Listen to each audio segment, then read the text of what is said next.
Now students, we are going to study our next topic, that is about functions. What is function?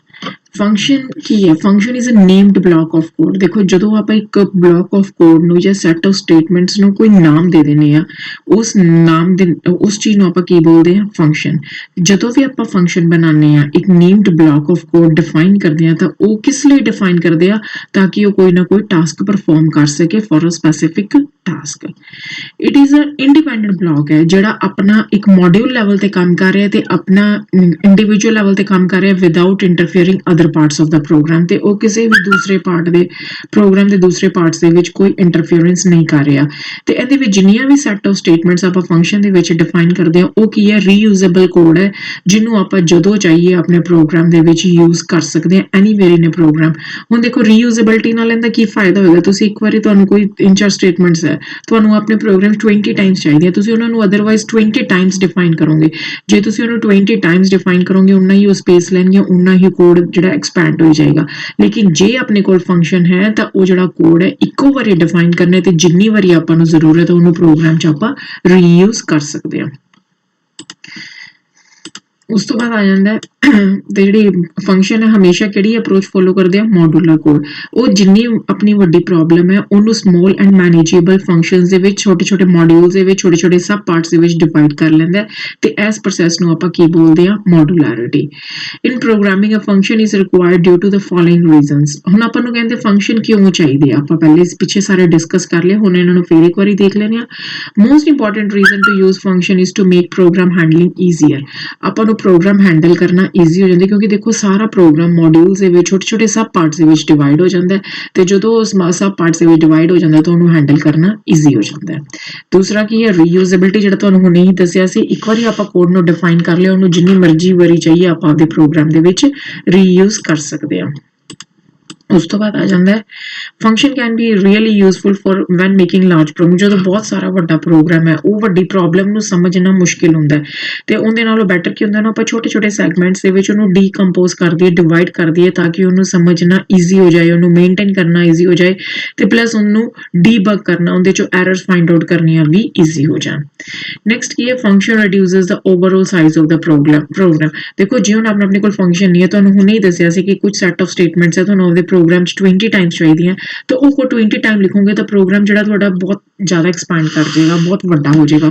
ਤੇ ਜੇ ਆਪਣੇ ਕੋਲ function ਹੈ ਤਾਂ ਉਹ ਜਿਹੜੀਆਂ ਰੈਪੀਟੇਟਿਵ ਸੈਟ ਆਫ ਇਨਸਟਰਕਸ਼ਨਸ ਹੈ, ਉਹ ਆਪਾਂ ਨੂੰ ਵਾਰ-ਵਾਰ ਲਿਖਣੀਆਂ ਨਹੀਂ ਪੈਣਗੀਆਂ, ਇੱਕੋ ਵਾਰੀ ਲਿਖਾਂਗੇ, ਤੇ ਜਿੰਨੀ ਵਾਰੀ ਜ਼ਰੂਰਤ ਹੈ ਉਹਨੂੰ ਆਪਾਂ ਆਪਦੇ ਪ੍ਰੋਗਰਾਮ 'ਚ ਯੂਜ਼ ਕਰ ਸਕਦੇ ਹਾਂ।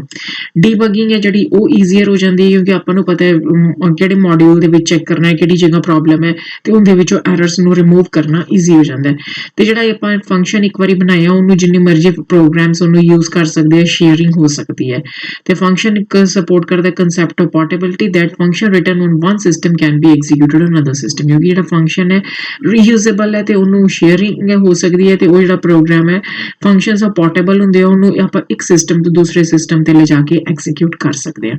So this is all about the introduction of function and advantages ਜਾਂ why the function is necessary। ਹੁਣ ਆਪਾਂ ਦੇਖ ਰਹੇ ਹਾਂ ਬੱਚੇ creating and invoking user defined function. ਹੁਣ ਆਪਾਂ ਫੰਕਸ਼ਨਸ ਨੂੰ ਕਿਵੇਂ ਕ੍ਰੀਏਟ ਕਰਨਾ ਹੈ? तो ਆਪਾਂ ਫੰਕਸ਼ਨ ਬਾਰੇ ਪਹਿਲੇ ਪੜ੍ਹ ਚੁੱਕੇ ਹਾਂ। ਜੋ ਵੀ ਫੰਕਸ਼ਨ ਯੂਜ਼ਰ ਡਿਫਾਈਨ ਕਰੇਗਾ, ਯੂਜ਼ਰ ਬਣਾ ਰਿਹਾ, ਉਹ these functions are known as user defined function।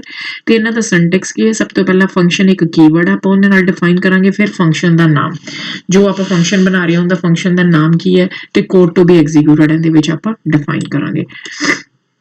ਇਹ ਸਾਰਾ ਮੈਂ ਤੁਹਾਨੂੰ ਇਹਦੇ ਵਿੱਚ ਦੱਸਦਾ, ਫੰਕਸ਼ਨ ਕੀਵਰਡ, ਫੰਕਸ਼ਨ ਦਾ ਨਾਮ। ਓਕੇ, ਹਾਂਜੀ। ਹੁਣ ਬੱਚੇ ਨੈਕਸਟ ਦੇਖੋ,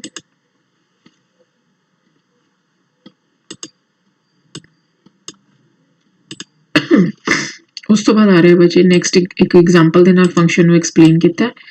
ਦੇਖੋ, ਫੰਕਸ਼ਨ ਹੈ ਜਿਹੜਾ ਦੈਟ ਕੰਟੇਨਸ ਕੋਲ ਟੂ। ਹੁਣ ਜਿਹੜਾ ਫੰਕਸ਼ਨ ਆਪਾਂ ਬਣਾਇਆ ਹੈ, ਉਹ ਆਪਾਂ ਨੂੰ ਆਪਣੇ, ਜੇ ਆਪਾਂ ਉਹਨੂੰ ਡਿਫਾਈਨ ਕੀਤਾ ਤਾਂ ਉਹਨੂੰ ਕਾਲ ਵੀ ਕਰਨਾ ਪਊਗਾ। ਜੇ ਆਪਾਂ ਉਹਨੂੰ ਕਾਲ ਨਹੀਂ ਕਰਾਂਗੇ ਤਾਂ ਉਹ ਫੰਕਸ਼ਨ ਐਗਜ਼ੀਕਿਊਟ ਨਹੀਂ ਹੋ ਸਕਦਾ।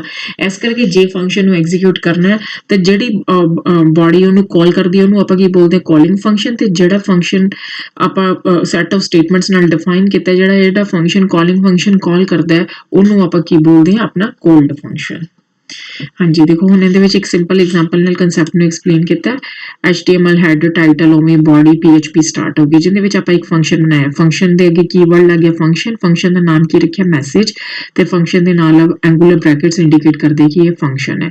इको गुड मॉर्निंग फंक्शन दे विच आपां एक स्टेटमेंट डिस्प्ले करवाई है दैट इज गुड मॉर्निंग।